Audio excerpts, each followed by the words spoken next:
la religión judeocristiana?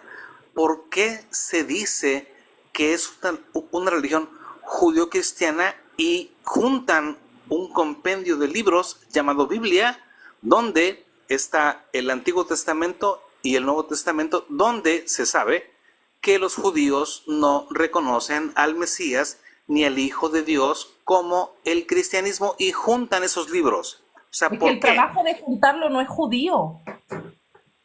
No, no, ya lo sé, pero yo, yo como no creyente, a veces en cuestiones históricas les digo, ¿saben qué? Es que esto fue por Roma. O sea, yo siempre contesto que fue Roma, ¿no? Pero a lo mejor yo contesto, pero no es así.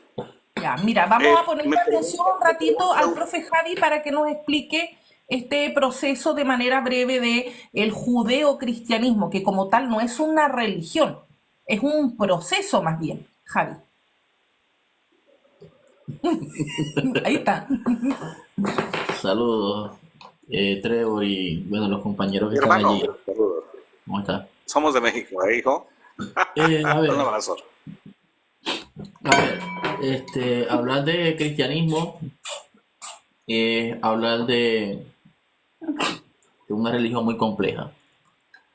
Primero por muchas razones, porque durante el siglo I y el siglo II no existía un solo cristianismo, existían múltiples de cristianismo.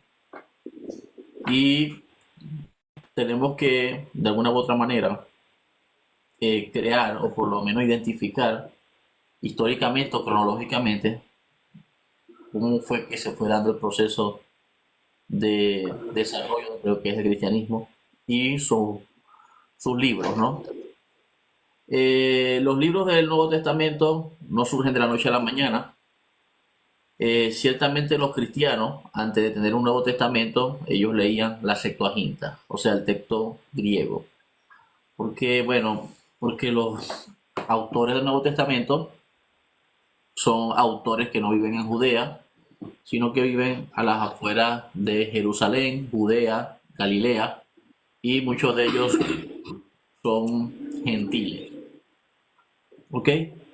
Eh, Otro detalle también importante, según la fuente que hasta hoy en día tenemos de cómo se elaboraron los primeros libros, sabemos que todo comenzó, o por lo menos hasta donde sabemos, que el primero que escribe algunas cartas se conoce como Pablo de Tarso y que son cartas comunitarias, cartas que van a una comunidad en específico y que esas cartas quedaron allí.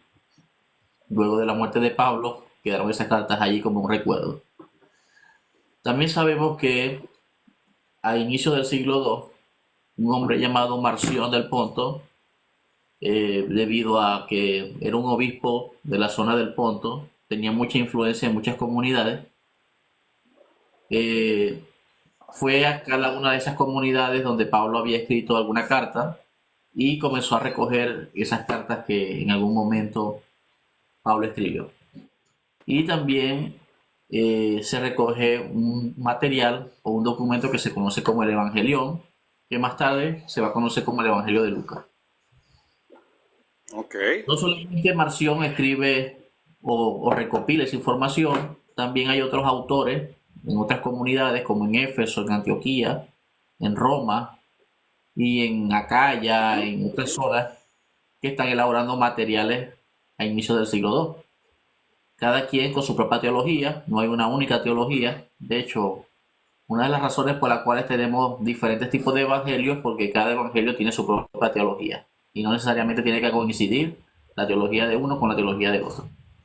De manera tal de que no es hasta el año más o menos 180 en donde hay un obispo que está en Roma, que se conoce como el obispo Ireneo de Lyon, que él básicamente lo que hace es comenzar a canonizar algunos libros.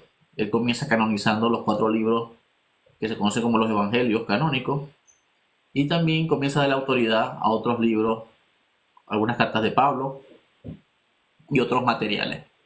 De manera tal de que el proceso de canonización es un proceso bastante tedioso, largo, que pudo haber durado fácilmente unos 6-7 siglos. ¿Y por qué unos 6-7 siglos? Porque si bien habían comunidades que aceptaban, digamos que la canonización de algunos textos o la autoridad de algunos textos, habían otras comunidades que no lo hacían.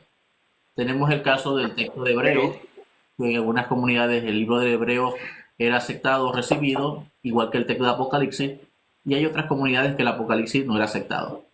De manera que cuando vemos ya un documento, vamos a decir, un libro, una Biblia ya canonizada tal cual como la conocemos hoy, después del siglo VIII, siglo IX. Durante todo ese tiempo, que inicia a partir del siglo II en adelante, hasta el siglo VIII, pudiésemos decir de que tenemos diferentes tipos de canon. Y eso lo sabemos porque gracias a los manuscritos que se han conseguido, podemos observar las listas canónicas que son muy distintas unas de otras.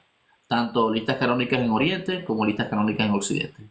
Así que es bastante complejo el tema del Nuevo Testamento, el tema de la formación de cada uno de los libros, los autores también, hablar un poco acerca de los autores y todo ese tema. O sea, no es algo así como que